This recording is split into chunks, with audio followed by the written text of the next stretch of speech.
Good morning, everyone. My name's Ian Dean, owner and proprietor of Help and Happiness Personal Training. I've actually made an optimistic decision to do my blog on a Sunday rather than as normal on a Monday, as I'm hoping to maybe catch a few overs tomorrow at the Oval. So I'd like us to be about six down, but not all out today.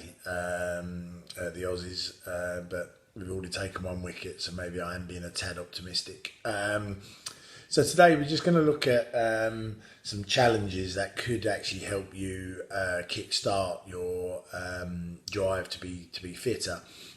And it's quite interesting actually that they do. Psychologists say that it takes about 25 days to have a new behaviour change and have it sort of frozen into your routine. So I think that's one of the reasons why a lot of these charity organisations do months of a challenge, because it's roughly 25 days plus a few more. And obviously a month is a nice bite-sized chunk. And I suppose if you live a healthy life 1 month out of 12, then you're going to be better fitness wise and health wise than doing nothing, and also it hopefully will then follow over into subsequent months and years. So we talked about carbs, as I say, we talked about guidelines, like the last blog, about 150 minutes of moderate activity a week, and carbohydrates in terms of women up to 7 portions of carbohydrates, 7 servings, carbohydrates, and men up to 8. Now this is vital to try and actually get them together as a holistic picture, because they say that 1% of the population lose weight through exercise, which is quite fascinating when you consider how many PTs are out there and how much money is slooshing around in the gyms, but it's actually only 1% that lose weight through exercise. 10% actually lose weight through having a more disciplined diet.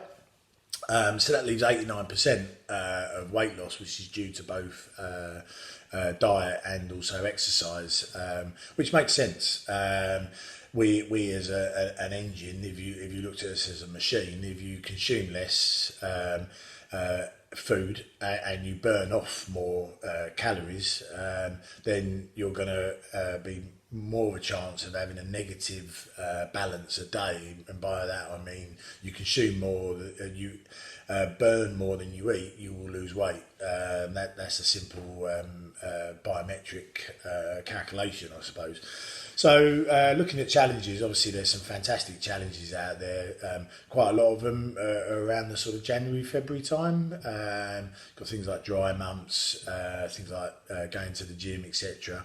And then I think there's another range of sort of challenges that sort of happen around that sort of May, June, July time, picking up on people that maybe have fallen off the wagon in late spring, but also to set people up for having a beach body, I suppose, for summer. And then a lot of charities sort of kick in again around sort of September, October time. And I think that is designed, I think, to bring in money throughout the year, but also to pick up them people that haven't had a very, very fit and healthy year, and to try and encourage them to be fitter and lose weight before the Christmas party season, I suppose. So I've got 2 friends that are doing 2 challenges, or 2 friends that are doing a challenge, should I say.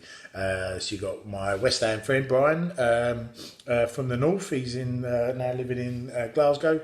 Type 2 diabetes. I hope I'm not breaking any trust there, but type 2 diabetes, and he's currently doing the 1 million steps, which is a great challenge for people with diabetes, pre-diabetes, or people that know someone that is diabetic, whether they're still on this planet or unfortunately passed away. So again, if you break that down over, I think it's 30 days, it roughly works out probably 20,000 steps a day maybe. I know Brian had a little bit of an injury, so fell off a little bit towards the middle of the challenge, but is now well and truly busting it, doing maybe up to 40,000 steps a day. And I think it's an important point that start small, start realistic, start realistic, and then hopefully as you get fitter during that month, you're able then to actually start to crank through the gears.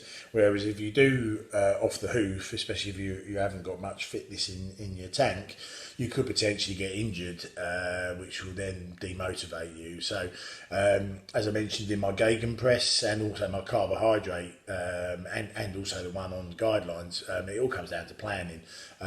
All of my challenges that I've done through like running across the Sahara or cycling Land's End or John O'Groats, I have planned my campaign or my assault to an inch of its life. So I know exactly what I'm doing, I know the kit I'm wearing, I know what I'm eating. There's nothing left to chance. So if you're doing a challenge like Brian has, then make sure that you plan your weeks, you know what your lifestyle is, you know what your routines are, so you can get the steps. And that's really interesting for Brian because Brian actually works from home, he's a journalist. So for someone like him, it's actually harder than maybe someone like myself to actually get the steps in because he's a sedentary adult living at home, working at home, rather than actually commuting to work. So he's had to sort of plan in some sort of mid-morning and sort of early evening walks to actually get them daily steps. So then I come to Tina, a friend from university. Her and her husband, both friends from university, and I'm fortunate enough to be the godfather for both of their two beautiful and lovely children. So Tina's doing a different challenge, but very similar in respect that it's a number of it's a milestone over a month. So she's doing the swim the channel for Aspire in the pool. So she's got a swim, I think roughly 22 miles over the month. So again, that is really a fascinating challenge because I think she's a fantastic swimmer. She used to swim a lot at university, done a lot of marathons, a very fit and determined woman. Now the challenge for Tina is different to the challenge for Brian and 100% different to the challenge for me because I run my own business, I haven't got children and I haven't got a partner. So therefore my time is my time, whereas Tina is a working mother. So the interesting challenge then is not actually doing the swimming, it's actually getting the time in the diary to do the swimming. So I was chatting over text with Tina yesterday and on Facebook. The thing for her is actually to get the support from her family network, which I know she has done. So actually making some family trips to the gym.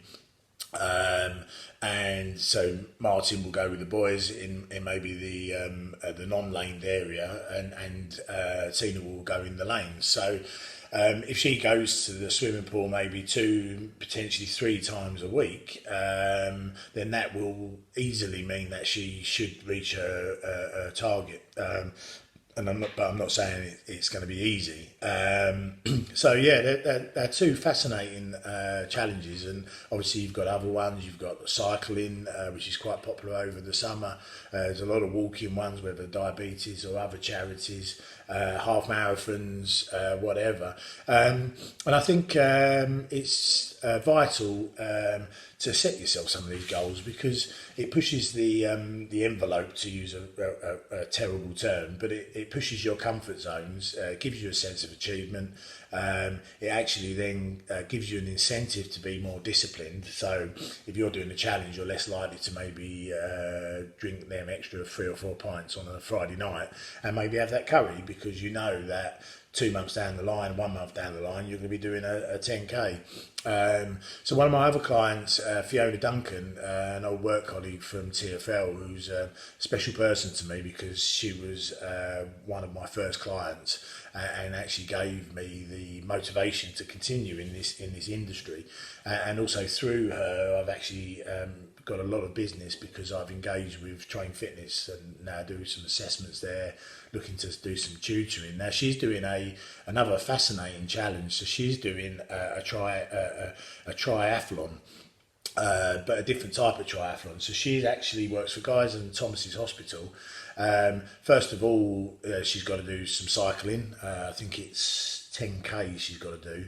Then she's got to do a 5k run, and then she's actually got to walk up to the top of Guy's Hospital and back. I don't know how many floors it is, but I'd hazard a guess that it's 20, 30 floors.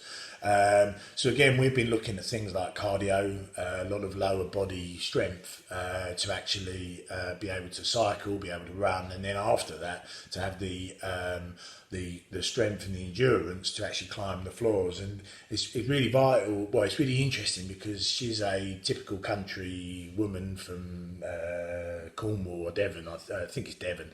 It might even be Dorset. But anyway, somewhere down that end of the country. So she's obviously led a very active childhood. A lot of walking, a lot of rambling, a lot of climbing, a lot of mountain biking, but absolutely detests the gym, I would say, especially things like treadmills. So we've really tried to incorporate other stuff within her fitness regime, because, as I said last time, it's about doing something you enjoy, because you're more likely to stick at it.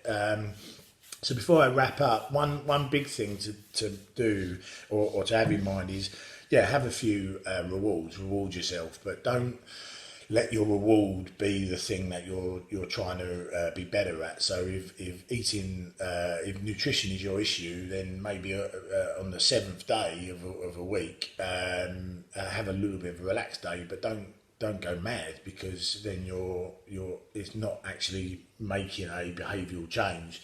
And the classic one is dry January. The amount of people I've seen have a dry January and then go absolutely tonto in February.